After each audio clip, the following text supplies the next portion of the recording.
Hello, everyone, and welcome back to Emily English Daily, where learning English is easy and fun. I'm Emily. Hello, Emily. Hi, everyone. It is absolutely fantastic to be here with you all today for another exciting conversation. We are so happy you joined us today because we are taking the next step in our daily English series. Oh, yeah, totally. Yesterday, we learned how to talk about your city, and today we're tackling the most common Monday morning question in the world. That is right. Every weekend is a chance to create new memories, and every single memory is a chance to practice your English. I love that so much, whether you enjoy relaxing, traveling, playing sports, or spending time with family and friends. Exactly.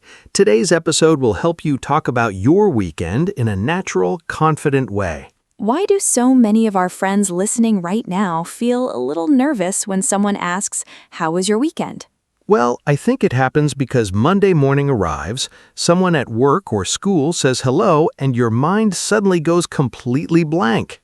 Yes, you want to share what you did, but you feel put on the spot, and you just end up saying it was good, right? And saying it was good is completely fine, but it stops the conversation immediately. You really want to build friendships and practice your speaking, but that one short answer shuts the door. Well, do not worry at all, because by the end of today's episode, you are going to have so many fun, easy ways to answer that question. You're going to feel so confident at the office, at school, or at the coffee shop next Monday morning. Yes, you will. And make sure you stick around for our full practice conversation at the end, where we'll put all of today's secrets into a real scene. You're not going to want to miss that. So, Tom, what is the biggest mistake people make when thinking about their weekend? I think people believe they need to have a huge, exciting adventure to tell a good story. Oh, I know, right? A friend of mine always thinks if he did not climb a mountain or fly to Paris, his weekend is too boring to mention. Exactly. But nobody expects you to be an action movie star every single weekend. Totally. In fact, most of us just want a quiet, relaxing couple of days at home. And that brings us to our very first everyday situation today, which is how to talk about a quiet weekend. That's such a common one. How can we describe staying home and resting without sounding boring? You can use a fantastic everyday word and say, I had a really low-key weekend. Low key. That is such a cool, native-sounding word that means quiet, relaxed, and without a lot of stress. Yes, when you say, it was pretty low-key, I just stayed home and relaxed, the other person will probably be jealous. Oh man, totally. They will probably say, "Wow, that sounds so nice. I wish my weekend was low key." See how much better that is than just saying, nothing special. For sure. What is another natural way to talk about resting and doing simple things around the house? I love using the phrase catching up on. You can say, I finally caught up on some sleep, or I caught up on my favorite TV shows. That is such an English secret right there. We're always busy during the week, so the weekend is for catching up, right? Even if you just laid on the couch and watched 3 movies, saying you caught up on movies sounds so intentional and fun. Exactly. Now, Emily, what if someone actually had a very busy weekend with lots of chores or housework? Oh, that happens to all of us. Instead of saying, "I worked hard at home," how would you describe that smoothly? I love saying I got a lot done around the house, or I finally knocked out some chores. That sounds so productive. Saying "I got a lot done" makes you sound satisfied and happy with your weekend. It really does, and it's so much easier than trying to list every single cleaning job you did. Now, let's change the energy and talk about when you actually go out and do something fun. Oh yeah, whether you went out for dinner, visited a park, or played a sport, how do we introduce that naturally?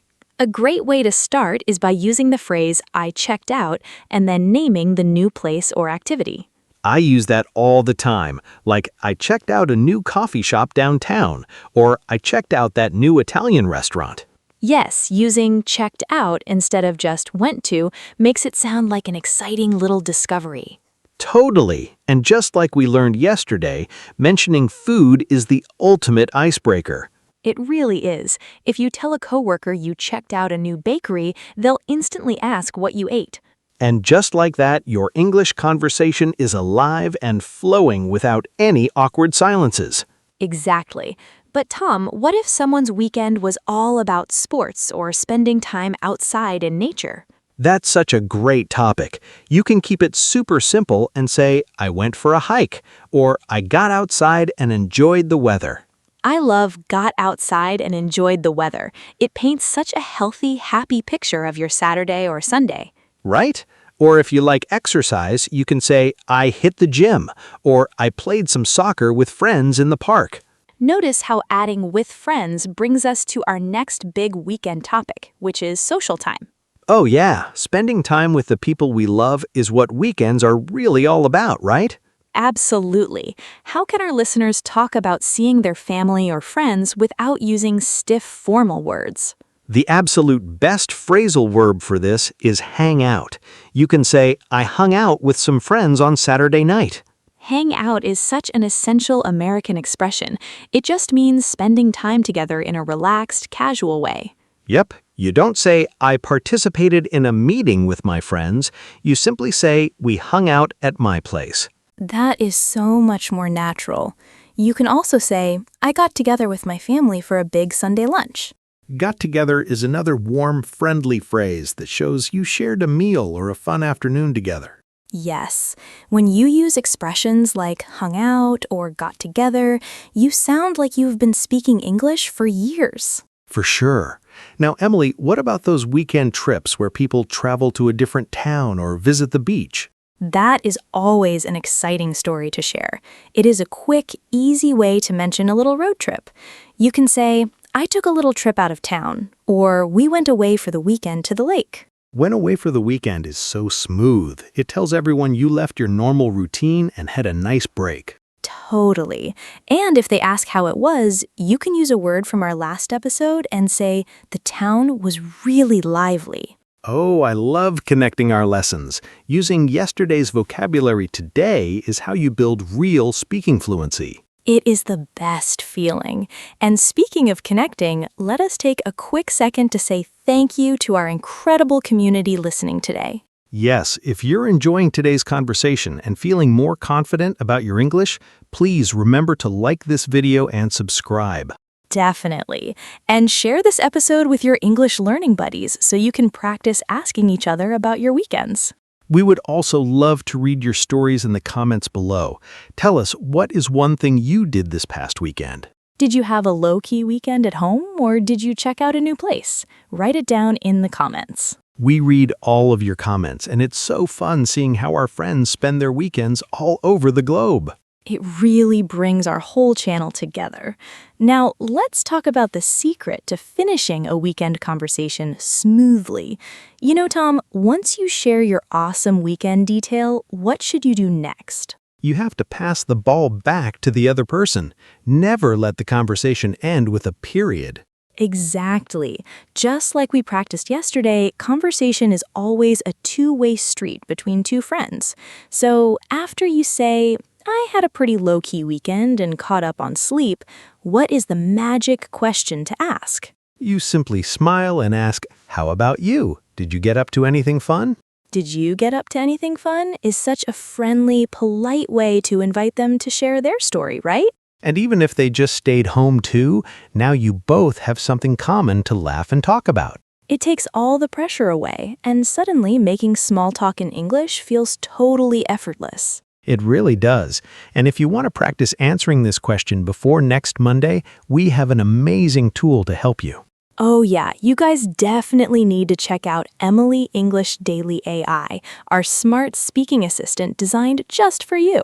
It's such an incredible tool. You can actually chat with Emily English Daily AI anytime you want, day or night, and practice today's vocabulary. Totally. You can tell it all about your weekend plans, practice phrases like low-key and hung out, and get instant speaking practice. It's like having a helpful, friendly teacher right in your pocket, 24/7.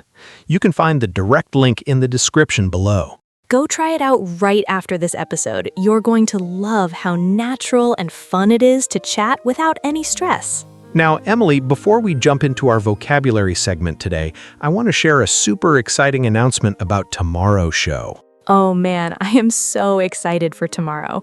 We're continuing our daily English series, and tomorrow's topic is going to take your speaking even further. That's right, tomorrow's episode will be the continuation of our series, and the topic is talk about modal verbs. Oh, modal verbs are so important.